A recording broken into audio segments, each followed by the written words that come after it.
प्रभु ने मूसा से कहा, 2 तुरहियां बनवाओ, तुम उन्हें चांदी से गढ़वाओ।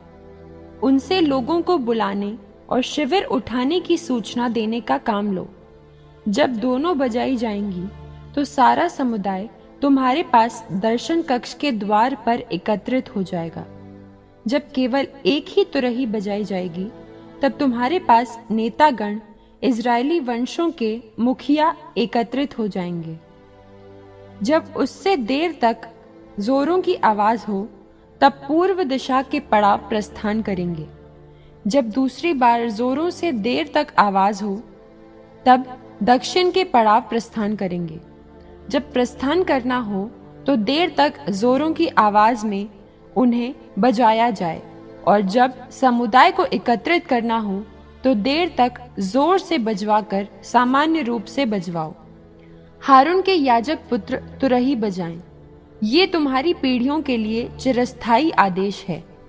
जब अपने देश में तुमको सताने वाले शत्रु के विरुद्ध लड़ाई करनी पड़े तब लगातार जोर से तुरहियां बजवाओ। इससे प्रभु तुम्हारे ईश्वर को तुम्हारा स्मरण हो जाएगा और तुम अपने शत्रुओं के हाथों से सुरक्षित रहोगे। अपने आनंद के दिनों, अपने उत्सवों, अमावस की होम बलियों और शांति बलियों के अवसरों पर तुरहियां बजवाओ। ये प्रभु को तुम्हारा स्मरण कराएंगी। मैं प्रभु तुम्हारा ईश्वर हूँ। दूसरे वर्ष के दूसरे महीने के 20वें दिन बादल विधान की मंजुषा के निवास से ऊपर उठा। तब इजरायली लोग भी सिनई के उजाड़ खंड से शिविर उठाते हुए आगे की ओर बढ़े। बादल पारान नामक उजाड़ खंड में रुक गया। ये पहला अवसर था कि प्रभु के द्वारा मूसा को दी गई आज्ञा के अनुसार प्रस्थान किया गया।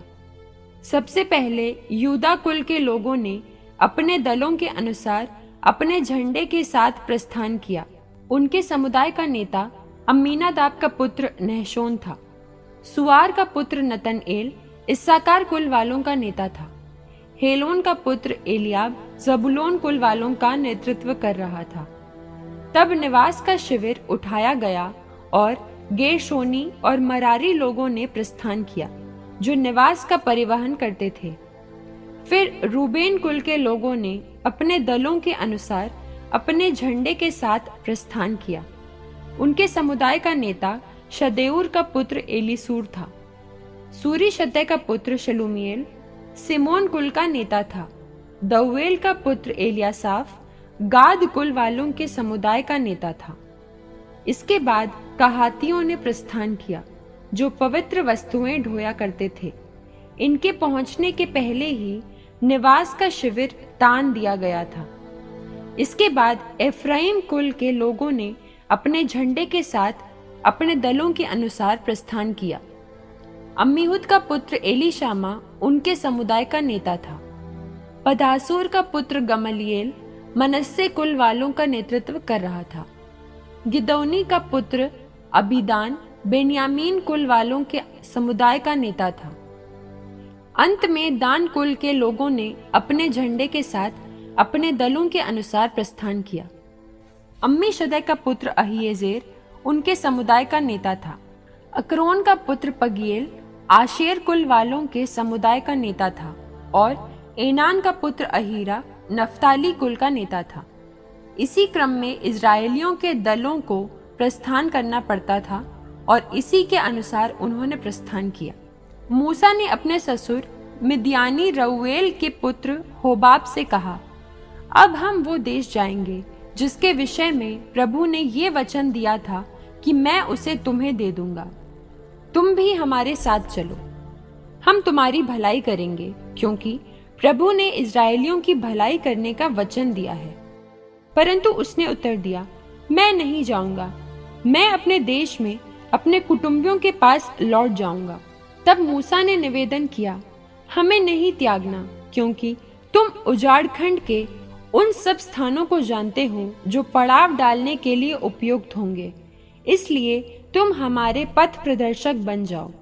यदि तुम हमारे साथ चलोगे तो हम भी तुम्हारी वैसी ही भलाई करेंगे जैसी प्रभु हमारी करेगा। तब उन्होंने प्रभु के पर्वत से अपनी 3 दिन की यात्रा के लिए प्रस्थान किया। 3 दिन की इस यात्रा में प्रभु के विधान की मंजूषा उनके आगे चलती रही, जिससे उसके माध्यम से ठहरने के स्थान का पता चले। जब वे अपना शिविर उठाते तब दिन में प्रभु का बादल उनके ऊपर छाया रहता। जब मंजूषा आगे बढ़ने लगती तब मूसा कहता, प्रभु उठ खड़ा हो जा, जिससे तेरे शत्रु तितर बितर हो जाएं और तेरे विरोधी तेरे सामने से भाग जाएं। और जब वो ठहर जाती तब वो कहता, प्रभु इन लाखों इजरायलियों के पास लौट आ।